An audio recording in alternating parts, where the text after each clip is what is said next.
The time has finally come for me to take over the channel. Because we haven't had a new episode of Sodor's Dinosaurs for far too long. And once I'm finished with all of you, there will be no choice but to give us more Sodor's Dinosaurs. No more dino duels, or a dinosaur story. But we're co-stars! Movies United, and even other side characters that steal my spotlight. We're from the same show, for crying out loud! Thomas, how do you even plan on achieving this? With the power of Ultimate Valkyrie by my side, I will be able to ascend to my ultimate form! Wait, didn't you try that already? Last Christmas? And it failed horribly?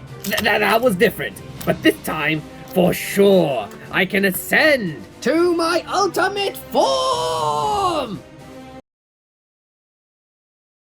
What?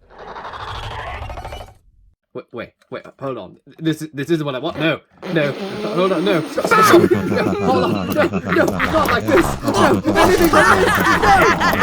No. Why am I a dinosaur? And here we have the Dinosaur King Ampelosaurus, which I have called Thomas because, well, come on, he's blue. Oh, he knocked over a tree. It was blue, he was found on a train, so it just makes sense to call him Thomas the Tank Engine. Now, this one was quite the journey to repaint. In fact, out here, it just looks like a normal, but then when you zoom, actually no, from a distance, you can even see how the cool blues mix with the much brighter, warmer blues. Well, blue isn't really a warm color, so I can't even call them warmer blues. And then once I added the yellow, okay, man, I gotta talk about how I painted this dude, because man, this guy was a lot more complex compared to Jacksepticeye. So as I showed in the Iguanodon video, I painted almost everything in that dark blue.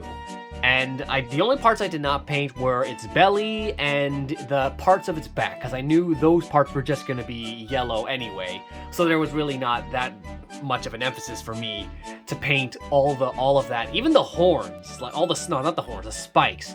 There was no need to paint all of that like dark blue, because those were going to be painted over anyway. And then after that, I started putting on a different shade of blue. Then I started like dry brushing all over it to really get those up so that the dark blue would still get into the wrinkles, but then everything else would be showing off that lighter blue. And as you can see here, well, actually on the paint, when I first did it, it didn't look that nice to me. It looked kind of ugly, not very that noticeable. So as much as I hate mixing paint, because it does mean I end up with a lot of excess paint that ends up getting washed down the drain anyway, I mixed up my own shade of blue and began dry brushing with that, a much lighter shade of blue. And at first, I didn't see that much of a difference, especially with multiple coats trying to put on. But then I started painting the individual spikes, and that's when it started like really showing. As you can even see, like on the legs specifically, there are like specific parts that I painted in that lighter blue. I feel like I see now that I did miss some spots. Like right here, I could have painted that a bright blue, and this one and that one. But you know, I do still have the paint, so I could go back and like, maybe it's dried up by now, but maybe it's not too late. Either way, I painted all of that with the blue, and then it just started to look a lot better. I used that same blue on his eye, which was a lot easier to paint, because unlike Jack's eye, where it's very tiny and very difficult to paint, this one was very easy. And one thing to know, I didn't film myself doing the eye because I thought I would mess up, but this is one of the rare occasions where the eye turned out pretty nicely. Now, one thing I find ironic is that I painted it the same color as the skin, so it just looks like I didn't paint the eye at all. It looks like most Mattel toys, where they just leave what part of the eye unpainted, so and pass that off as a pupil, and it just looks both lazy and just makes the dinosaur look very the eye just looks very ugly. But the thing about the Dinosaur King Ampelosaurus, it also has a bit of a blue pupil. At least looking at it, it's one of the few dinosaurs that actually has well, actually no, all the dinosaurs have a card that looks very visible, and the Ampelosaurus is one of those cards. The only thing is that it shows in that card that it has eyes that are basically like very dark blue, and it's just like the same kind of blue that I used for the skin, so it just turned out like that. I'm still deciding on how I think it looks. Heck, I might just go back and like paint a black dot inside that eye just because I want to. Ooh, wow, looking at it really close up, you can really see where my paintbrushes went. After that, I started painting the belly and the mouth, like all of the white areas in white. And then, like, just like, not like a real white, like again, the cottage white, which the same white I used to mix with the blue paint to make that lighter shade of blue, which I eventually dry brushed and made it all look a lot brighter than the original blue I was using. And then I dashed on the yellow, which is like, I threw on the yellow into random areas. I started dry brushing, and I really, like before, when it was just blue, it looked kind of bland. But the moment I started adding that yellow, it really started to come together. One thing that was very difficult was deciding what should be yellow and what shouldn't, because the Dinosaur King Ampelosaurus model and this Ampelosaurus model are very different from each other. So it was because the Ampelosaurus only has like the spikes coming, like it has like a row of spikes here, and then there's like bigger mountain-esque spikes on its back, and then the rest of the body is just bare.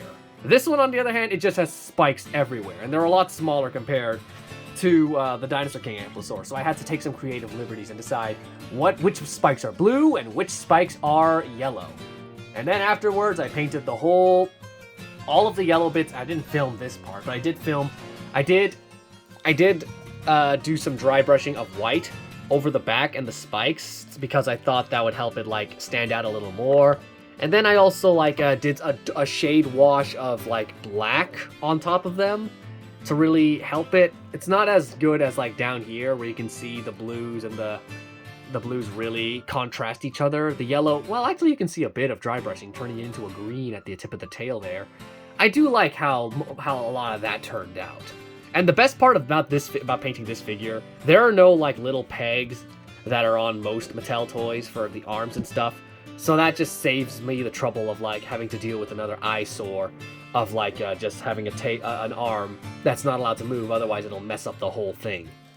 And yeah, then I just painted some obsidian on. I was gonna use silver, but the silver paint is not really that good, so I had to use obsidian. Even then, the obsidian didn't turn out.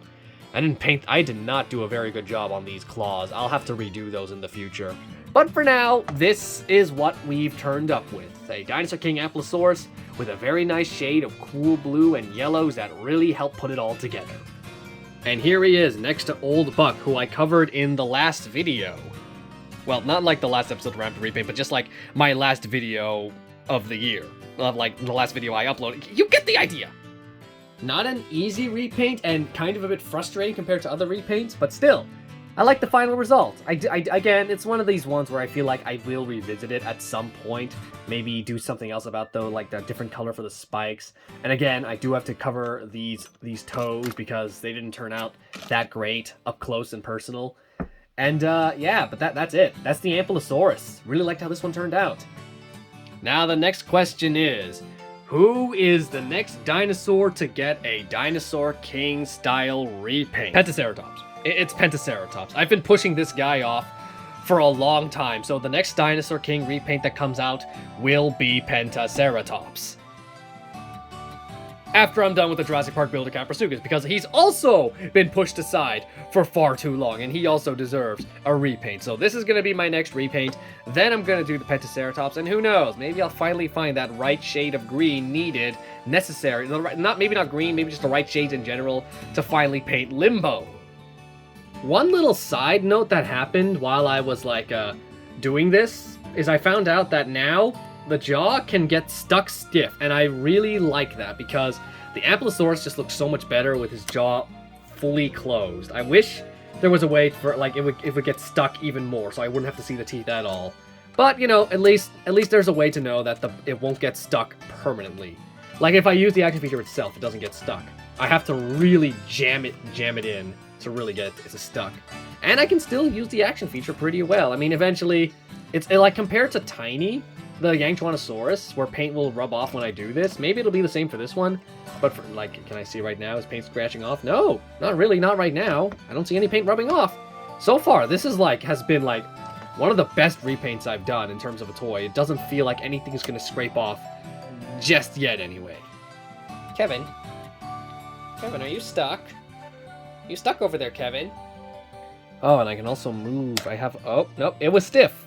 That arm was stiff, but I can move this around without worrying about any paint scratching off, because there's a pretty significant gap between the leg and the paint. So yeah, I'm pretty good. I like the way this turned out. It's been a good week for me. I got old Buck and a new Ampelosaurus repaint.